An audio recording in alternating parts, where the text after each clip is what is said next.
Actually, Gordon just jumped on right now. Yep. No, Hey, Steve, sorry for being late. In my defense, I was sending an MRP email. Oh, no, you're good. So I'm going to go ahead and kick things off just because we're recording and we've got an audience. So good morning, everyone. My name is Andrew Tankel. I'm the Director of Projects for Middle River Power. For those of you that are not aware, we are subjected to various requirements from an environmental awareness standpoint. And prior to any construction and ground disturbance activities occurring, we are all subjected to attend this training that is being put on by Rincon, who has been brought on by MRP to help support us.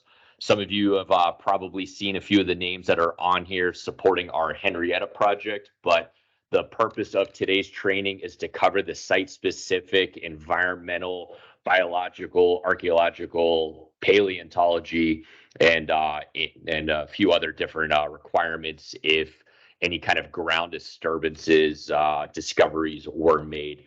I know quite a few people are obviously missing this training as well.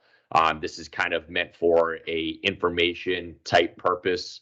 It is going to be recorded. It will be, we will have a link to a SharePoint that we will be able to share out. So as you identify all of your supporting workforce, if they can watch that prior to arriving at our respective facilities, that would be greatly appreciated. And if it's not already in the comment section, I believe Elizabeth will be putting a note in the chat. If you guys can all send over an email with your name and your phone number and your email address, she is going to get you added to a roster for each of the sites.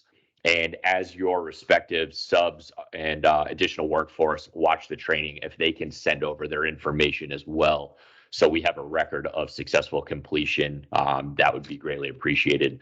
And without further ado, I'm going to pass this off to Kevin from Rincon. He is going to take the lead from here on out, and appreciate everyone's attendance today. Thanks, Andrew. Appreciate it. Hi, I'm Kevin. Represent the environmental compliance team at Rincon Consultants. We're excuse my dog. We're tasked with running the WEAP that I'm going to be running today. We're going to be covering biological, cultural, and paleontological resources. This WEAP worker environmental program is required to work on the project. So we're going to be doing 3 projects in one today. I'm going to start the slideshow right now. Can you guys see my screen or see the show? No, we still see your face. Not yet, Kevin. Sorry, let me try this again. This is always a... Let's try it this way. It's like, we got it. There we go. There we go. All righty, here we go, guys. So this is the Worker Environmental Awareness Program. We're going to be covering 3 projects in one today. We're going to be covering the Henrietta BESS project, the Malaga BESS project, and the Hanford BESS project. The purpose of this Worker Environmental Awareness Program outlines requirements and procedures for protecting environmental resources, including cultural, paleo, and biological resources. It was designed to provide construction workers and project crews with information about potential encounters and impacts to these resources. It's a requirement, as I mentioned, for project implementation and construction, and it also outlines some of the legal obligations and that we need to abide by for protecting environmental resources and penalties associated with impacts to those resources, which we are all here to avoid. Some of the goals of the WEAP is to be individually responsive in recognizing cultural, paleo, and biological resources, know what to do in order to avoid impacting these resources, recognize and be aware of the potential resources that might be present on site, and by their awareness, protect the resources on site if you do encounter them, and learn the evaluation and importance of environmental resources to the specialists. So I'm going to introduce our specialists for paleo, biological, and cultural resources. They're going to present their subsequent expertise. This is an outline of the Henrietta BESS. As I mentioned, we're doing 3 projects today. So the purple represents the BESS area that we'll be working at in Henrietta. The Malaga purple represents the BESS area for that project. And the Hanford BESS Purple represents the BESS for that project. The yellow represents laydown in this. Just a brief overview of the construction type and what we're doing. It includes existing roadways and upgrades, site preparation, mobilization, excavation, earthwork, installation, paving, surfacing, concrete pad foundations, pole foundations, etc. So these are all fairly similar projects in the scope. There's definitely some nuance, and each one you're working on specifically will be outlined as you kind of work on those projects. But this is just a broad overview of what we're going to be doing. We're going to be digging. We're going to be putting stuff in. We're going to be moving earth around and things like that. So without further ado, I'm going to kick it off to Matt Gonzalez, our cultural resources representative, and he's going to discuss how to recognize cultural resources, what to do if you see them, and some of the other requirements for these projects. So Matt, take it away, and when you're ready, just say next slide, and I'll move on. All right, thanks, Kevin. Yeah, hi everybody. I'm Matt Gonzalez. I'm a senior archaeologist here with Rincon, and I'm sure the majority of you have already been through these WEAP trainings before, so I'll try to keep it brief. If you haven't been through these yet, I'm sure you're going to go through a ton of them in the near future if this is the line of work you're going to be doing. So basically, cultural resources are remnants of human past for prehistoric as well as historic. Historic is usually 45 to 50 years or older. And so any artifacts, anything that's found from those time periods is what we are looking for. So it can include everything. I mean, I'm sure everyone has seen arrowheads. Everyone has seen like various artifacts like that, old bottles and those types of things. So those are the main things that people see, but it's also some more unusual things like small bones that can be remnants of what they ate, and we can actually date those types of things. So there's some smaller items that you may not know of, but just keep an eye out for them. If there's anything unusual that looks like it shouldn't be there, you can call it out. Go ahead, Kevin. So again, here's an example of the projectile points that I'm sure a lot of people have seen. The potential to find these things really depends on the area. So I know one of the best areas is located in the ag field. So with those areas, even if the ag fields have been around for 100 years, it's likely that only the top 1 to 2 feet have been disturbed previously through all the agricultural activities. So anything below that, there's a good chance to find previously undisturbed sediments. Even within the disturbed sediments, there's a good chance that you can find stone artifacts like these because they'll just keep getting moved around and will stay around for years. When it comes to the historic artifacts, like the glass bottles, you'll only find shards and those kinds of things, just broken pieces in those areas. There's in areas where it's there's been previous development, so the top maybe 2 or 3 feet may have been previously disturbed. There's a chance where you can find historic stuff depending on what they did. So you can find whole bottles if they just kind of threw their trash in their trench and then reburied it. But most of the time, you're not going to find intact sites until you get below those points. All right, next slide, Kevin. All right. So as Kevin mentioned, there are legal obligations. There's both state and federal laws that we need to follow when it comes to cultural resources. And each of those laws will have penalties associated with it. So if you're collecting artifacts, if you're damaging sites, those types of things, there are penalties, and some of them are pretty stiff with some hefty financial fines as well as some jail time. So if you find artifacts, if you see anything, just leave it there, contact the cultural resource specialist, and we'll deal with it from there. Go ahead,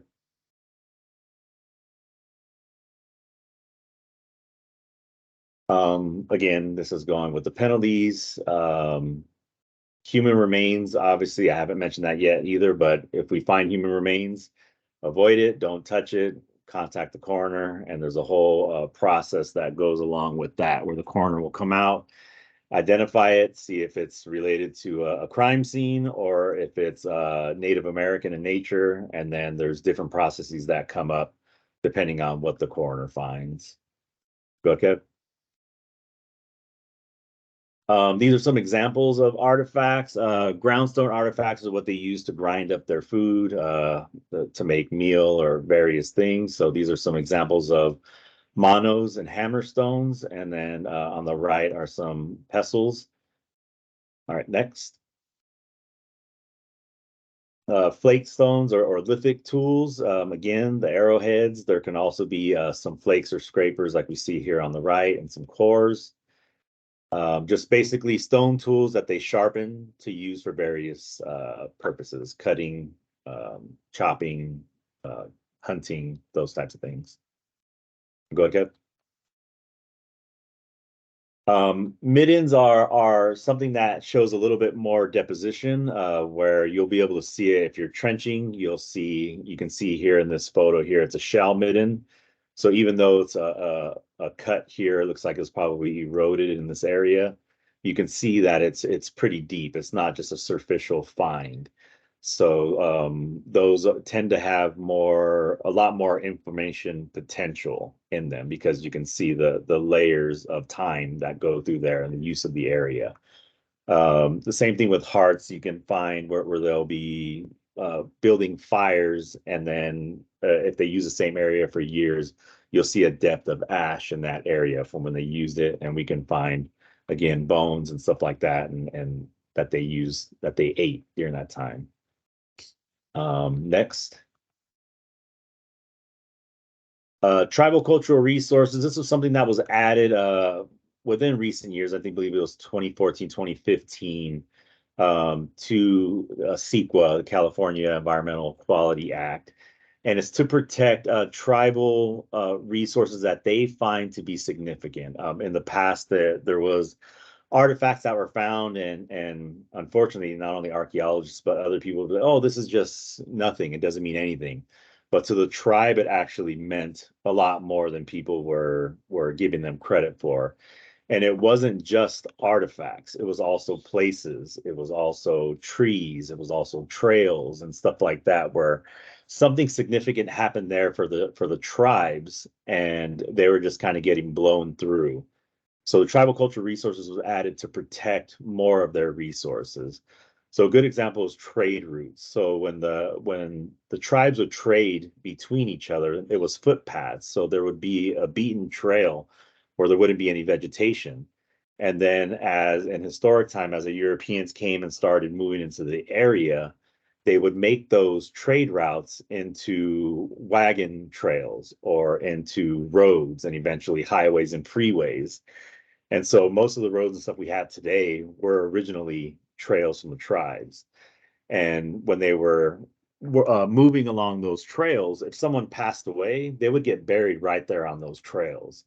And so that's why they're significant to them. So they want these certain things like that to be protected more than they were previously. So that's what the tribal cultural resources are. All right, next, Kev.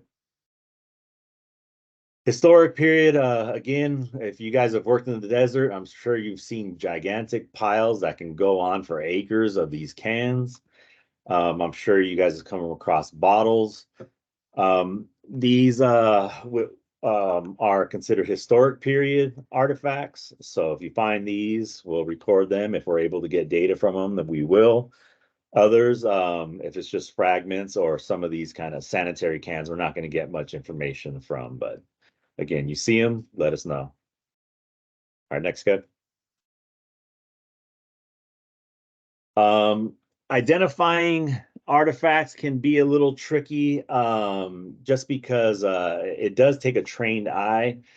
But if you look at the photos here, I mean, you can see there's kind of some rocks or pebbles here on the outside of that photo, but in the middle, they look slightly different. You can see they kind of have some jagged edges, different colorations as well. If you see something like that, you can point it out as well. That way we can kind of take a look at it and see.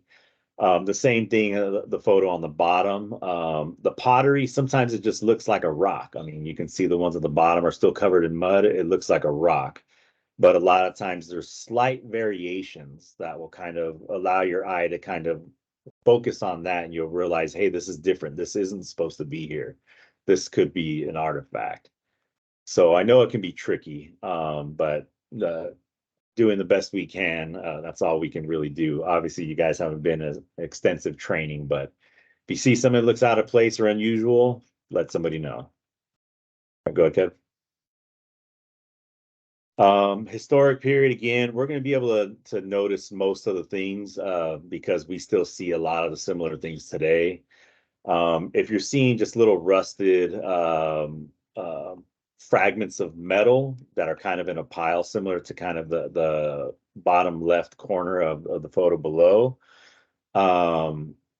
you can point that out because there could be something that subsurface, such as these bottles and stuff, that will pop out. Historically, they would just bury their trash and just burn it. And so we'll find these trash pits where there's just years and years of historic artifacts. So again, you see something pointed out so that we can take a look. Go ahead,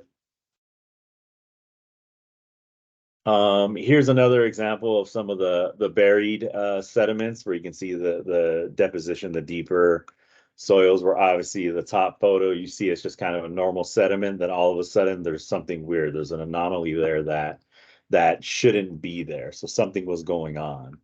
So you start seeing discolorations or changes in the soils like that. Let us know, because that's a good chance there's going to be some buried resources in those areas. All right, next.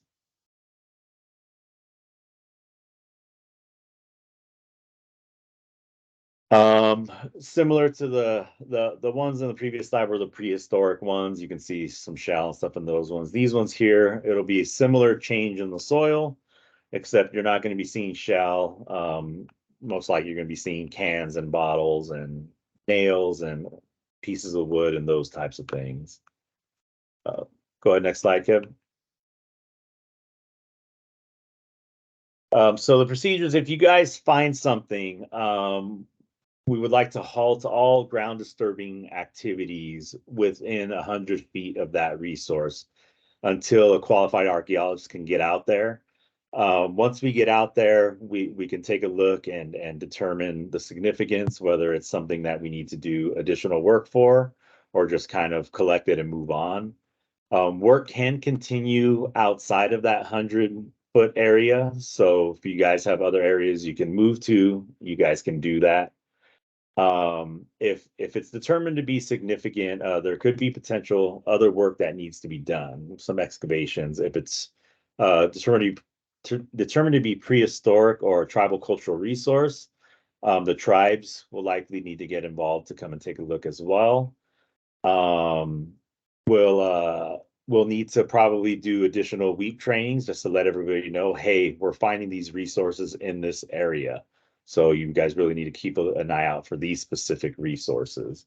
So we can kind of tailor it rather than having this broad training to a more specific training to what we're finding in that area. Let's see. So redirect work. Yeah, leave the find alone until we get there.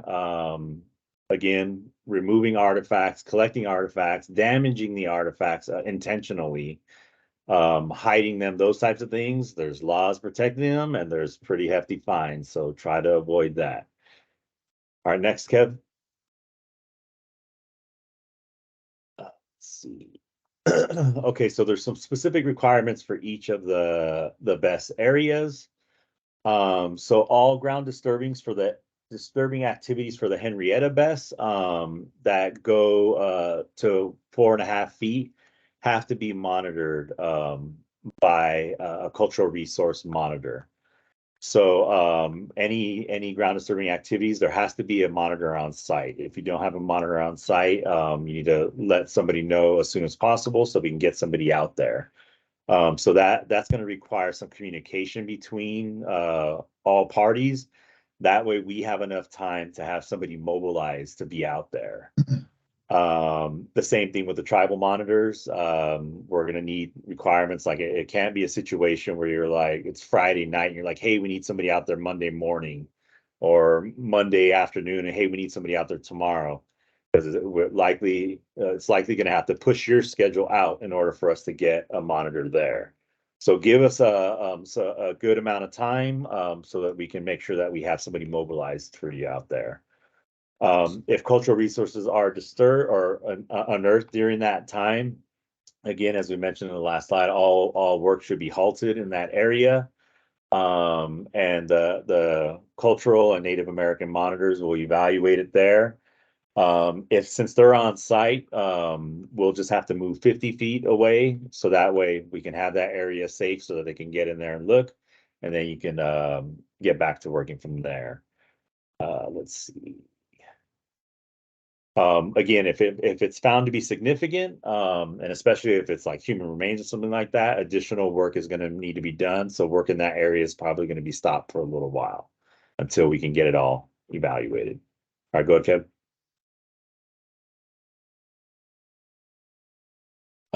For the Malaga and Hanford sites, it's going to be a similar situation.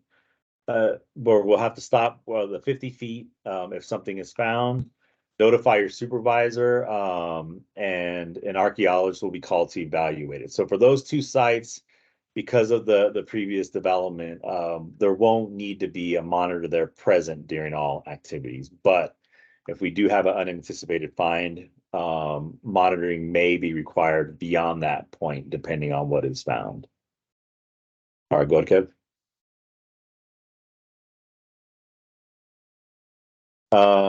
Reporting requirements for human remains. Again, this is really important. If you find human bones or even just bones that could be human, I know we're not all osteologists or bone specialists, but if you find bones, stop work immediately. Notify your supervisor and notify the cultural resource specialists and the Native American monitor if they are on site. Again, federal law protects Native Americans, human remains. There's state laws that also protect them. It's illegal to disturb them. And we'll have the cultural resource specialists let you know what you need to do if they're on site. If not, again, we need to contact the coroner, have them come in to determine that it is human, one, and that whether it's native or more recent remains. Next slide. Construction activity for archaeological resources. Ground disturbing activities. Any ground disturbing activities have the potential to disturb artifacts. So that it could be whether you're digging with a shovel, it could be grading with the excavator, drilling, even just minor scraping of the surface with a blade. It has a potential to disturb cultural resources. So for the Henrietta site, we'll be monitoring those activities. For the other sites, during those activities, be on the lookout for cultural resources. All right, okay. All right, thanks, that's Matt. it for me. Appreciate it. So again, for Henrietta, we are going to have archaeological specialists typically on site. If you do find something, reach out to them directly. For Malaga and Hanford, monitoring is not going to be required on those. So notify your site supervisor if you do find something out there, and they will notify me. So again, Matt mentioned scheduling and deployment. I work directly with MRP to make sure we have resources available and ready to go out there when required. I know it's construction, schedules change and they change at the last minute. So as soon as you know something, please notify the site supervisor, who will notify me. If we need to pivot or react, I can do it in real time. And the sooner I know, the sooner we get somebody out there. So just wanted to mention that. We're going to next go into paleontological resources with Jennifer DiCenzo. And she's going to discuss those resources for protection and avoidance. So Jennifer, take it away.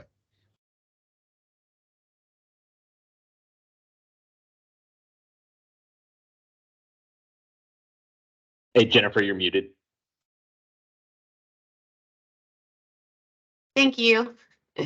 All right, so this slide just kind of talks a little bit about what paleontological resources are, and paleontological resources are fossils. So that can be bones from animals, it could be shells, it can be plants and other things, but that's mainly what you're looking for out there. The sediments that you guys are in are Ice Age sediments, so they're definitely older than 5,000 years old, and that's why we're required to have this mitigation on your job site specifically. Next slide. So you're not going to necessarily find fossils at the surface. In fact, on your guys' job site, you're going to find them once you're digging pretty deep. And once we get to the slides that shows the specific mitigation for the different project areas, you'll see that sometimes it's not until you hit 4.5 feet deep. Sometimes it's not until deeper, but the surface sediments on your job is a little bit younger, less than 5 years. So 5,000 years. So we're not necessarily worried about the surface. It'll be once you start digging. Go ahead. So this middle slide right here is probably more like you're going to see them on your job site. These two other slides on our pictures on either side are once we've cleaned them up in the lab after we've gotten them off the site. But, you know, just similar to what Matt said, you're going to see a clump of rocks, and then one of those clumps is going to look a little more like a bone, and that'll trigger you to say, maybe we should take a little closer look at that. And again, just similar with the archaeology, you're not responsible for identifying any of these fossils, but everybody on the site is responsible for bringing it to the attention and protecting those. So that's why you guys are going to be our eyes on the ground, and then you have us to back you up to keep you in compliance with the project requirements. Next slide. Here are some representative fossils of things that you might find out there. You might find a turtle carapace or just a piece of it. You might find teeth. Those are a little bit easier to recognize than a clump of bone. And you might not recognize what kind of tooth it is, but you'll recognize that it's a tooth, and then we can check that out. Go ahead. Okay, so the project-specific mitigation measures is pretty much just introduces those. You can skip to the next slide. So Henrietta is probably the best chance of any fossil remains coming up. Still unlikely, but in the rare event that a fossil did come up, we have the protocol. So whenever you guys are excavating anything deeper than 4.5 feet, then that's when you need to really start looking out for the fossils, or have the monitor on the site for any excavations deeper than 4.5 feet. And if you have anything deeper than that, just let Kevin know, and we'll send somebody out there to monitor it. Next slide. No mitigation required on Hanford BESS. You guys are off the hook on that one. Next slide. And Malaga, nothing required on that site either. But if you do find a fossil on that site, similar to the archaeology requirements, we're going to create a 50-foot buffer. You can continue work outside of that 50-foot buffer and then contact us. A lot of times we can write something off by just pictures, and we don't necessarily need to send somebody out there. But sometimes it's not possible to tell from pictures, and we would need to send somebody out there. So you want to leave the fossils in place. You never want to pick up the fossil and then take it to the office. Leave it in place, because even if you see a tooth laying there, it's possible that the rest of the skull with more teeth is laying just a little bit deeper or to the side in the cut. Next slide. Here's a list of the actual protocol for you guys to do. The takeaway really is to stop work right where you're digging and notify your supervisor to notify us. Go ahead to the next slide, Kevin. And here, in case it wasn't clear before, just whatever you do, don't continue digging in that spot.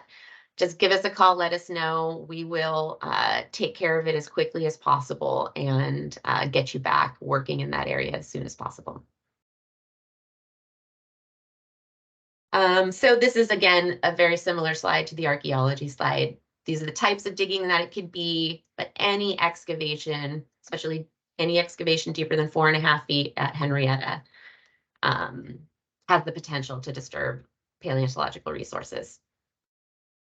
Go ahead.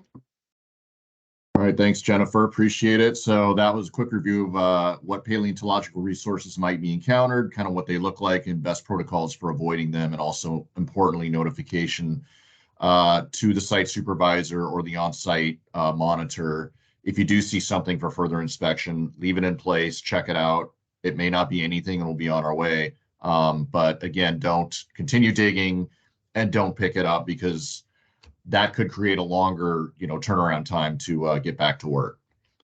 Moving on to something we will see definitely is going to be some biological resources on site near the project and within the project itself. So with that, I'm going to kick it over to Ryan Wardle, our designated biologist for many of these projects. You may see him on site now and then, kind of inspecting things, and especially as we get into nesting season here in the next few months, we're going to probably be seeing a little bit more of him for inspection of nesting birds and also other species that are protected. So Ryan, I'll let you take it away.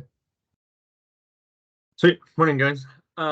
Yeah, so as Kevin mentioned, bio stuff, it's kind of everywhere.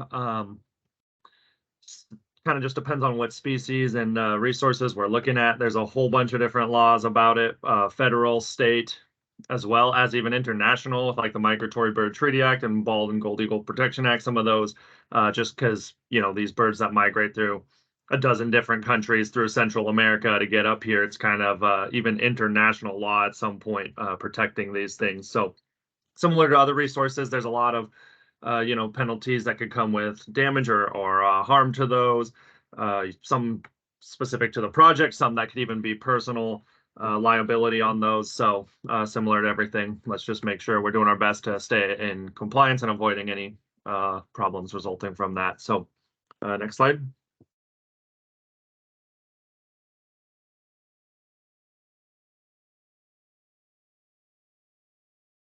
Cool. These are some of the species kind of that are potential.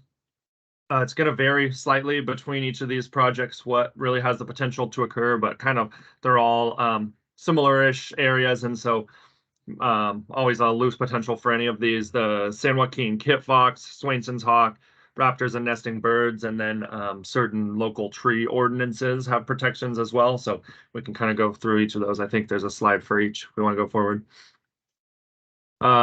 Like Malaga, yeah, less potential for kit fox and Swainson's hawk, but add the potential for burrowing owl there as well. And Hanford, kit fox again, and burrowing owl. So again, these aren't necessarily hard and fast. These are always based off records of what's been seen, what's nearby. But when you think about, migratory birds, Swainson's hawks over winter and Central America, burrowing owls, migrate around as well. And so there's potential that maybe they haven't been seen there for years. And then all of a sudden the project looks like a nice, suitable home for them when they're flying up this year and they, choose that site. So kind of keep an eye out for any of these things on all the projects, because there's always potential. Just because they weren't there yesterday doesn't mean they're not going to be there tomorrow. They're mobile animals, and there's always potential for something new and unusual to show up. Forward. Yeah, so nesting birds, typically nesting bird season, February 1st through September 1st. That's kind of typically, the calendar dates, but as we all know, the seasons can do weird things. And so if it's warm early, the birds might nest early. If it's, good conditions late, they might continue to nest late. So there's sort of always year-round potential, definitely significantly lower this time of year, and should be ramping up again in the springtime, especially on these sites, depending on if they've been developed or not. Birds love human structures, towers, vehicles, equipment. Just these little tiny hidey holes, some nice shelter, maybe the engine keeps it a little warmer sort of thing. So the birds don't realize that this, piece of equipment that's been sitting there and not being used for the last week, because it's not that, part of the project. They will go in there and set up their nest, and then all of a sudden, once you go back to use it, you find there's a nest that's in there. So something I always recommend on project sites during nesting season is, if there is equipment that's maybe sitting idle, it's not needed for that phase, just continue to kind of rotate that around, just get in, rumble it, move it around, and that should deter the birds from thinking that's a good spot. But yeah, for the most part, there's should be nothing going on for the next few months, but especially as spring starts coming around, this could be a bigger problem. And again, there's kind of potential in any of the veg trimming, if there's like a tree or bushes that need to get removed.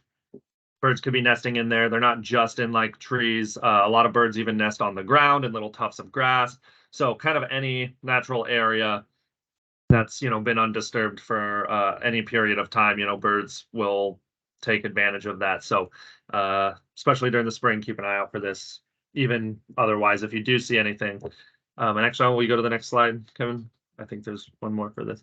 So a lot of times you're just looking for the actual nest, but other behaviors too. If you see birds carrying grass or twigs around, that's because they're building a nest. They don't really do that for any other reason. If you see, say like that hawk's got the mouse, it's, carrying food, they're probably bringing it back to their nestlings. Male territorial fighting behavior, stuff like that. So even if you don't necessarily see the actual nest, if you see like a bird with a piece of grass going into the same bush over and over and over, it's like, okay, maybe you can't find it in there. They survive by being good at hiding. That's a good indicator. And if they're carrying food, again, it's indicator that there's probably something. So, keep an eye out for some of those things as well, just beyond the actual nest cut. So yeah, next slide. Kit fox have potential at some of these sites, so they're definitely in the area. I know a lot of these are surrounded by development, but kit fox actually kind of like solar farms. They like agricultural fields because they oftentimes protect them from other predators. They're pretty small, so coyotes will actually prey on them as well if they can. So you might think, oh, there's not really any good habitat out here, but a lot of times they're hiding. They'll like dig their burrows in the panels. They spend most of the day underground. So for the most part, you're going to see them early morning, evening time. During the heat of the day, they're usually sleeping underground. And so, you might not even really see them during the work area or, in the work area during work hours, but it doesn't mean that they might not be coming in at night. If you do see something that looks like a baby coyote or like a weird little cat and just, there's something off about it, you're like, I don't know what that was. It's some small kind of cat, dog looking thing, could very well be a kit fox. So don't just assume it's a coyote. A lot of times it is, but if you see it and, it's kind of something's not quite right, definitely reach out, give me a call, give Kevin a call. And, it's worth checking because, they are federally endangered and state threatened, so pretty sensitive.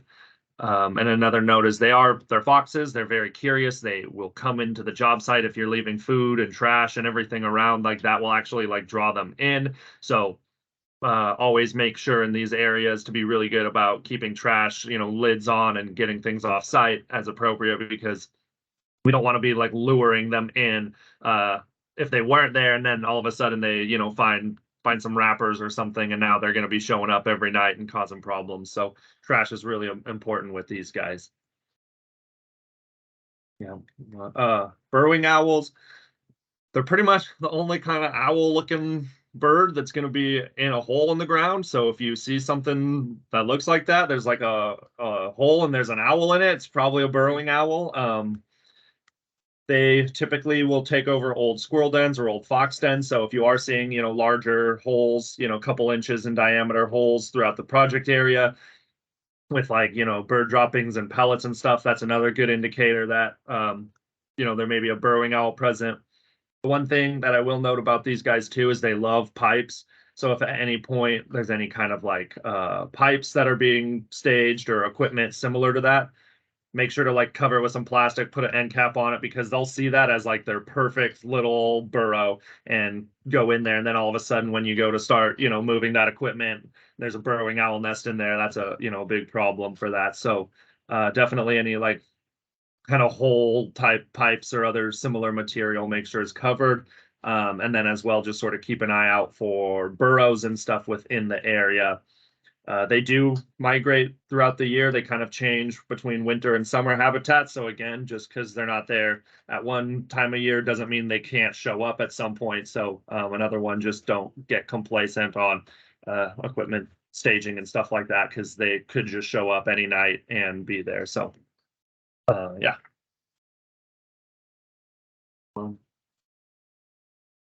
Swainson's hawk, they are also migratory, so they are up here, spring and summer for breeding.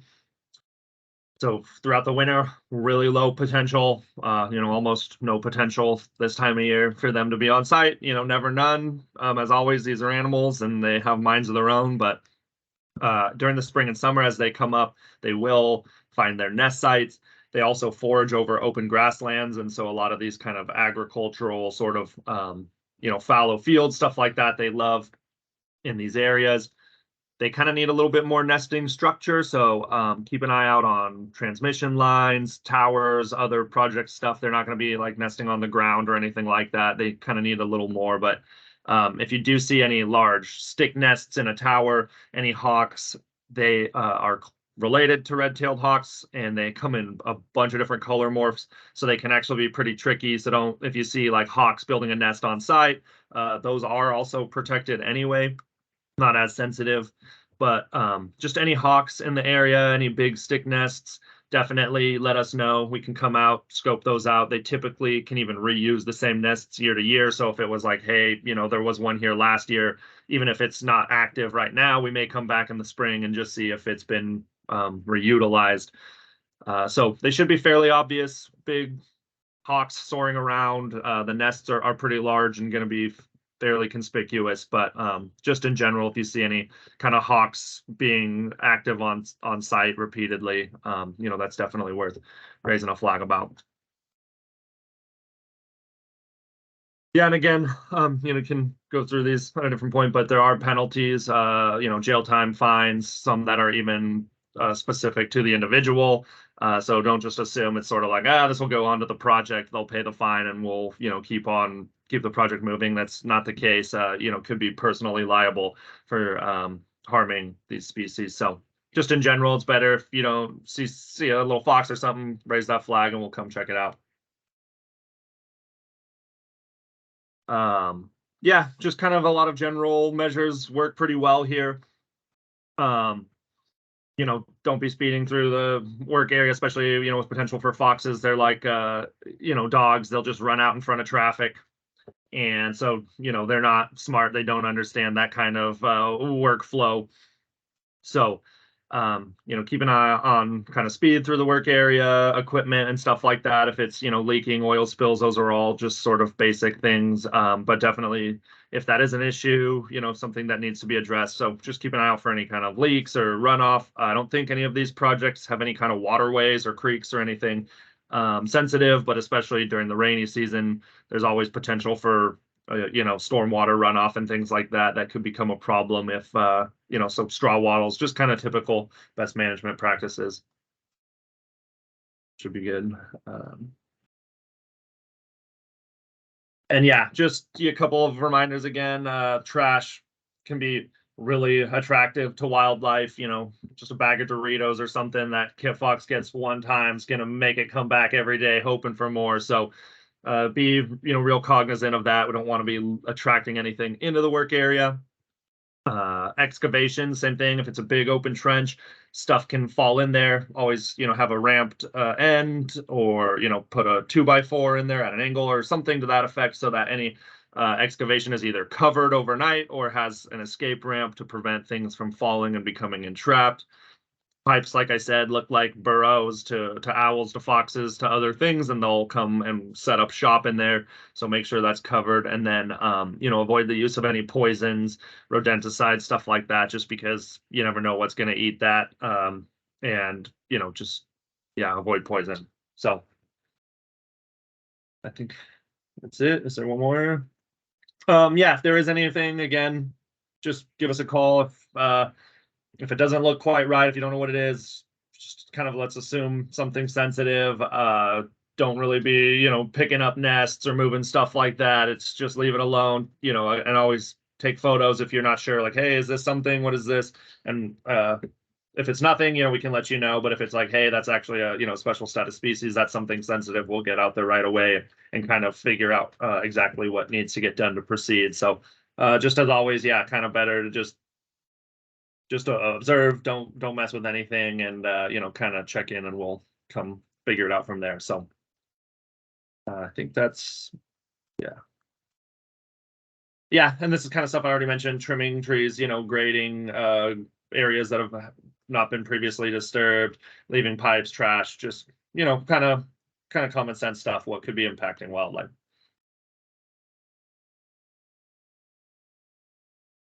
Awesome. Thanks, Ryan. So that's a general overview of biological resources, avoidance, and notification if we do find said resources. You are likely to have some biological resources on your project. That's almost a guarantee. So, stay vigilant, inspect equipment, move equipment, like Ryan said. Those critters like to get in there, and some are actually really attracted to construction sites. And I've had many a project or many piece of equipment closed down for several weeks because maybe a house finch went in there and made a nice little nest. And at that point, well, you got to wait till those little guys fledge. So pretty important stuff, especially the housekeeping. General points of contact for the 3 projects. Again, I'm Kevin Hostert. I'm kind of the project and compliance manager. Work directly with Ryan, Jen, and Matt and other folks on these resources. Work also directly with Josh on these sites. So Josh and I talk often, schedule together regular notifications and updates. So you can feel free to reach out to me if you see something, or Josh if you see something as well. And then Alyssa Newcomb, she's out actually in the field right now, but she's going to be the Cultural Resources Program Manager. If there are cultural resources found, she's usually going to be the one to maybe notify an agency or consult with an agency, or send somebody out there to do some inspection and analysis. Jennifer DiCenzo also presented in this, so she's going to be the paleontological resource expert. And then Ryan Wardle for Henrietta and Malaga is going to be the qualified biologist, and then Morgan Craig will be the Hanford. But again, if you do see something, it's best to notify me, and then I can get the appropriate troops out there to take care of it. Oops.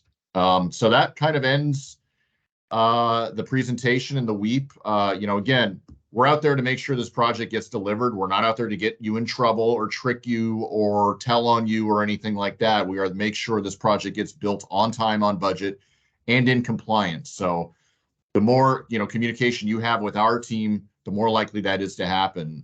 If you see something, say something. Don't hide it, because when people start hiding stuff or brushing stuff aside, that's when issues happen, and that's when agencies start getting involved. So once an agency raises their eyebrow, at your project and the credibility may be threatened, that's when issues can really come around and a lot more requirements may be triggered. So again, communication to our team, to Josh, we can get out there, make sure we get ahead of these issues and make sure we get everything done in compliance and on time and on budget. So that's ultimately our goal here.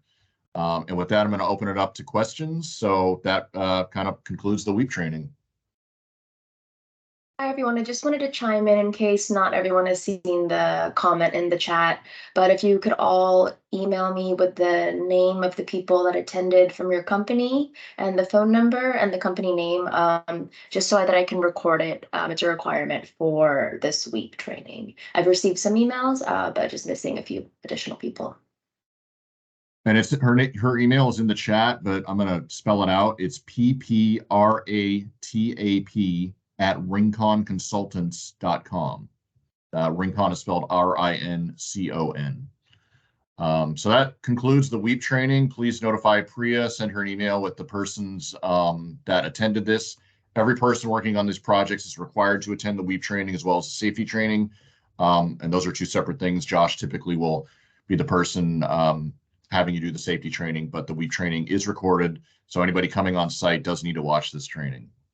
And I'm going to conclude that. Andrew, I'm going to kick it over to you for any final thoughts or questions. Yeah, no, appreciate it. Thanks to the Rincon team for helping to facilitate this. For everyone that is on the call supporting these projects, you will receive momentarily a link to the SharePoint where the training is being stored. If you can share that with all of your respective subcontractors that are going to be coming on to site, that would be greatly appreciated. I will also have the email contacts in there for Priya as well for you to respond back to with once an attendance has been made. And again, you guys need to watch this prior to arrival. I imagine some folks will show up prior to construction that did not attend. We will have tablets on site as well in the event a few of your resources do arrive without the attendance being completed, so they can watch it there. But that's all I've got. I appreciate everyone's time, and be safe, and have a good weekend. All right, thanks, Andrew. Thanks, everybody. Any questions, reach out to me direct, and enjoy your weekend. Thank you, Kevin. All right, Thanks, everyone. Kevin. Great Thank you very training. much, everybody. Thank you. Thanks, Bye, everyone. everyone. Thank you.